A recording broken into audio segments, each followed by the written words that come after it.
Welcome to Riding the Line with Phil. I'll be your host today, and today we're going to talk a little bit about etiquette and rules of kite surfing. And it's a hot topic right now, but it's been problems that have been around for a long time. But there's so many people on the water right now that it's become an issue. So I think the big problem is that most people are either oblivious of the rules on the water, or they're not being taught what the rules of the water are, or they're just making up their own rules. That's the other option. So the videos I've been making, and I've made a couple of them, end up being quite long, and I've tried to keep on cutting them down, and I'm struggling to get it cut down. So I've tried to simplify this as much as possible, and hopefully we'll pick up a lot of questions and so on in the comments, which we can deal with then. But it basically revolves around looking at the International Maritime Law Institute's set of laws. And this is the institute that governs the laws for marine traffic around the world. You need an institution like that because you can't very well travel from here to another country and then have a completely different sets of rules on the water. I mean, it wouldn't make any sense. So that law is standard around the world. And a part of that law governs sail-powered crafts under 9 meters, which is what we fall into. And the law is very simple, but you need to understand what the basis of that law is so that you can interpret anything that flows out of it. It's very difficult with kiting because there's so many different things going on. So I had to try and separate things out so that I could keep on coming back to a foundation or a base from which to judge right of way and things like that, and responsibility and things like that. So basically what's happening is that you have in kiting, and so I'm going to go over to kiting. I'm going to stay away from yachting and all that kind of nonsense. So when you have kiting, you have what's called basic operation. So a basic operation is kiting where you're kiting back and forth and you're transitioning at each point. Okay, so that's basic kiting operation. So this is what defines kiting. So whenever I refer to basic kiting operation or basic kiting, this is what I'm talking about. You're going back and forth.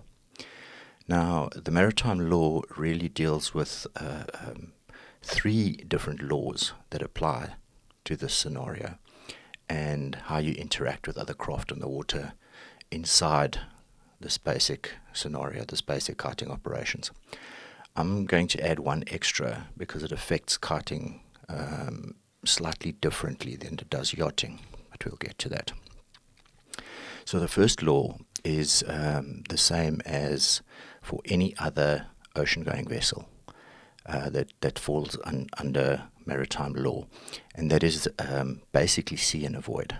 So you have to be vigilant, you have to look at what's going on around you, and you need to avoid an accident. So basically what that means is regardless of whether you have right of way or not, if you see an accident that is going to happen and you can avoid that accident, you have to avoid that accident. So it seems a little bit unfair because you get a guy that doesn't have right of way. He's in the wrong and he's going to cause an accident, and now you suddenly must take the responsibility to avoid it. Yeah, it sucks, but it's better than having an accident. So, yeah, plus God knows what's going on in his head. So I'd rather take it upon myself to get out of trouble than to hope that this idiot would figure out what to do. So that's the first law. It does make sense when you throw all the other bits and pieces away. Avoid making an accident at all costs. Then the next law that we have is where we have conversions, like where we have a head-on situation. Right, so the head-on situation is basically we're kiting coming towards each other. Now, if we take the wind coming from this side, so if we look at a kite beach scenario where you have wind coming from Table Mountain side, the rule in very short order is that you turn out to your right. So that means that the guy coming in is going to turn upwind and the guy coming out is going to turn downwind. So the reason that's important is, from a kiting point of view, it makes a lot more sense. The person that's coming in has got a lot more control. It's easier to come in than it is to going out. So when you're going out, you've got to contend with swells and all sorts of other stuff. So to try and force a person that's coming out, into the ocean, and he's going through swells and waves, and you now force him to go upwind, makes it very difficult for him. It's a lot easier for him to go downwind and get out the way. Whereas if you're coming in, much easier to edge. You don't have to look out for waves that you're going to be jumping over and things like that. So that's fairly straightforward. Okay, the next scenario that we have is where we're overtaking. Also quite simple. The craft that's in front has right of way, and when you overtake, you're going to overtake towards the windward side. So let's say, as an example, we're on Kite Beach again. The wind is coming from Table Mountain side. We're coming from behind. We are going to overtake towards our left, in other words, towards the windward side. So we're doing this because when we're towards windward, we're out the way of this guy. He's now got to either come into us, but we can see him and we know what he's doing. But then he's got the downwind side, so he can transition or do whatever he wants downwind or move away. And that's a much better position to be in. As you overtake him, he then goes into a position behind you, and you now have the right of way, and he's got to go upwind from you to overtake again. So that's how that scenario works. The fourth thing that I've added, which is not in the rule book, is one of transition. Now, when I went kiting the other day, I had exactly this problem happen to me. And I had gone out, did a tack, I was heading upwind, and I was coming in to the beach to do a transition. And as I did my transition, lo and behold, about 15 meters behind me, there's a guy sitting almost in my 45-degree position downwind from me. And as I'm transitioning, his kite is just going all over the place. And it's hands and swearing and God knows what. Now, if someone out there can please explain to me what is going through a person's head in that situation. Because I've tried. I'm kiting along, I'm sitting on a guy's arse, he's going straight to the beach. He's getting closer and closer and closer to a point where he has to turn, right? But I refuse to budge from this position. And I know when he turns, he's going to turn straight into me. There's going to be an accident. But I won't move. I'll stay there. I won't go upwind from him. I'll just leave it. Upwind's sort of the rule, but I'm just going to stay there. And then when he turns and he sort of rams into me, I throw my hands in the air. It's beyond me. It's just absolutely beyond me. It's the height of stupidity. Where does this person want you to go? Slide up the beach? I don't know. So I think it's enough said about that. We all have had that scenario, and we'll just leave that alone. Okay, now we're talking about what happens in some other situations when we're kiting, because we have our basic kiting configuration. We've covered the basic rules. Now it gets a little bit more complicated, but it actually isn't if you keep on referring back to the basic kiting configuration. Firstly, let's talk about jumps. Right now, this is a huge problem for many people, including myself, where guys take off on a jump and they just hook it, and then they come down on top of you, next to you, over you. But, it's the last place you're expecting to look is right above you, and there's a guy coming down on top of you. So, it should be quite obvious that when you are going to do a jump, certainly in my case, and with everybody that I've kite with, when I was doing kite loops, attempting kite loops, I looked downwind, and if there's no one there, then I would jump, attempt my kite loop, see my arse, but I'm not interfering with anyone. Logic. I think doing anything else is stupid. So, what can we learn from this? Well, basically doing a kite loop is something that is different from the basic kite surfing configuration, right? That configuration I'm referring to each time. I'm going to term it a maneuver to make things easy, all right? So anything that is a departure from the basic kite surfing configuration, we're going to call a maneuver, right? And that's going to make life easy for us. Now you'll see why. So hooking a jump is a maneuver. So when you're doing a maneuver, you don't have right of way. And you'll see how that works now. You don't have right of way. The guy in the normal kiting configuration has right of way. And what that really means is that you can't go and do whatever shit you want and tough shit for everybody else kiting up and down. They've got to get out the way. No, it doesn't work like that. You don't have right of way. So anything that falls outside that kiting configuration and becomes a maneuver, you lose your right of way. And the responsibility goes onto you to make sure that you are not interfering with anyone else and you are not going to cause a problem with anyone else. Right, so very straightforward. In fact, I could actually stop this video here and you can go and apply that to anything in kiting and you'll see that the result is the same. In any event, what I am going to do is carry on to wave riding. So directional boards are a lot of fun. I've got 2 directional boards and I've got 1 twin tip. So therefore, I like directional boards twice as much as twin tips. And that's going to be my defense. But you're going to hate me now anyway. Wave riding with a kite, okay. You don't have right of way over other kiters in the standard kiting configuration. It's a maneuver, and so it's a departure from that configuration. Therefore, you have to look at what you're doing. Now, again, I'm on the wave. I want to do bottom turns. I want to do off the top. I've done this, okay. It is doable. I'm looking down the wave to see what's going on, okay. Sometimes I'm getting irritated because there are people down there and I can't do what I want to do. And sometimes there isn't, and I do my thing. Now, the thing is, we mustn't get confused with surfing and kite surfing. The 2 things are different, okay? The etiquette that applies to surfing, because there's not rules that apply to surfing, it's not laws that apply to surfing, it's etiquette, which is first person on the wave, that it's his wave. You don't drop in on a guy. You stay in the lineup and you don't bypass everyone. That etiquette becomes part of kite surfing, wave riding. Okay, so you're going to wave right. You don't have right of way. It's your responsibility to look at what's going on. But if you have another wave rider that comes onto your wave, then the wave rider that's on the windward side, the one highest up on the wave, he's got the right of way. All right. So this isn't a law. This is a etiquette issue. All right. So if you see a guy on a wave and he's riding, don't get on his wave. It's not cool. Okay, we're going to frown at you and you're going to get shouted at, and you should get shouted at. And if a guy does that to you, shout at him. Okay, that mustn't happen. Now, a lot of wave riders, like myself included, we hook a jibe, we go out there through the waves and we track out there until we find a really nice swell, and then turn it in and come back.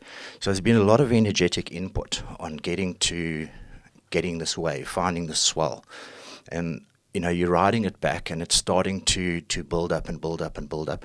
And then you're like almost at a point where it's like, okay, cool, it's getting there, you're getting excited, you're looking downwind, everything's cool. And then some jerk comes and jibes on that wave, downwind from you, and just starts doing his own thing, okay? No, I'm on that wave, right? He's got no business being on that wave. It's not on. So again, that is etiquette. It's not allowed. You know, scream at the guy, let him know that what he's doing is not acceptable, right? It's not about rules. It's unacceptable, right? So that's the sort of wave riding thing.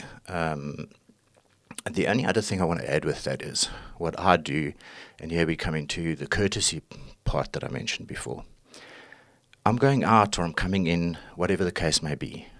There's a guy riding a wave and, you know, he's ripping and he's going along. I can see what he's doing. I also ride waves. I know what he's doing. I will hold back if I can, or I will speed up if I can to get out his way to allow him the best possible ride that he can get on that wave. That is a courtesy, okay? I don't have to do it, But of course I'm going to do it because I want him. It would be nice if someone did it to me. So I'm going to reciprocate. Some guys do. They stay out your way. They let you ride the wave. They wave you through. I say thanks and I ride my wave. Awesome. That's courtesy. Wonderful thing on the water, courtesy. So, if you can give a wave rider courtesy and let him ride through and there's no skin off your back, do it. It's awesome. I've got no problem with that. Then on the wave riding issue, I think there's just one thing I want to mention, and that's of a personal nature. And it's probably one of the very irritating things, is that there's people that buy directional boards, and they think that because they've bought a directional boards, they are now wave riders. And what they do is they can't jibe the board. They can only kind of ride toe side in a certain position, and sometimes I think all they can do is ride toe side, and they come screaming down 2 meters from the beach, and for some reason they think they're wave riding if they're bouncing from this foamy to that foamy, and they don't give a shit about anybody coming in, turning, launching, anything, okay? And they're doing this down when they think they've got absolute right of way. They ignore anybody, and as far as they go, it's just one big fuck you, okay? Don't care about you. If you're one of those guys, disappear. I don't want to see you again, okay? If I see you on the beach, I won't launch you, okay? Because I don't want you on the water. And I hope that everybody else that sees you and is irritable with you as I am won't launch you, because you don't want you. We want you to disappear. You must go to another planet, go to Australia or something, I don't know. But stay away from our beaches. We don't want you there. Okay, so let's talk quickly about when we need to get these rules. When they apply, when is it that we need to be worried about them? So you need to imagine that the space that you occupy as a kite surfer is everywhere where you or the kite or any part of you can reach. So that's the space that you occupy. So let's say you're on 20-meter lines. That means that you've got a 20-meter radius from where you are that the kite can reach and go to. 20 meters above you, in front of you, side to you. It obviously can't go back because that's into the wind. I haven't made that kite yet. I'm still waiting. But the rule of thumb, which has been forgotten, and I'll just say it's my rule of thumb, is that if you take the diameter of that, so I've got 20-meter lines on. That means I've got 20 meters to the front, 20 meters to the other side. So that's a 40-meter diameter. So if my kite's 40 meters, then what I'm going to do is I'm going to take that 40 meters and then add it to the side of my kite. That means the furthest my kite can go, I'll have 40 meters, and then that'll touch the furthest that the other kite can go. So I'll have 60 meters from where I am to where the other person is. If we both put our kites down on top of each other, we should have 20 meters apart. So when we're getting into that space where we start thinking of that, we can't just say, look, I'll be 20 meters from the guy, because that's not right. The kites can move in that direction. So when the kites are both as close to each other as possible in that volume, then they still need to be about 20 meters apart. Okay, when you're at that point, then you need to start seriously thinking about these rules. Before that point, we can argue you're far away that you don't need to worry about the overtaking rule or this rule or that rule. But when you start getting those volumes touching in that way, then you're going to have to start thinking about the rules and making a plan. It's a tough one to do, especially going out through waves and so on, but it's especially important in waves. Just to show you another application of in waves, I've been in scenarios where I've gone out, I'm in the middle of the break, and I'm sort of struggling to stay on a plane. I'm trying to sort of weave the kite. And the guy's coming from the outside, and he's coming in, and he absolutely insists on going downwind from me. So now I'm up, and I'm trying to get over waves, but I can't get the speed because I can't bear off. And now I'm hitting the waves in some weird position, and I'm spinning, causing all sorts of shit.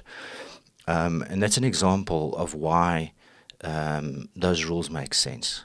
He should have let me go downwind so that I can get speed and get with the program. He could easily just have gone upwind and straightened out.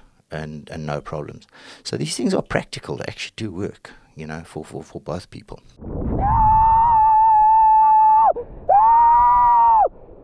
All right, I'm hoping that I've been able to cut this down a bit. Whatever it is now is going up. I'm not going to do another one. I'd like to hear from you guys in the comments. If you want to subscribe, if you want to like, go for it. If you don't, it's also fine. And I hope you enjoyed it. So from me, Phil, keep on riding the line. I'll keep it coming.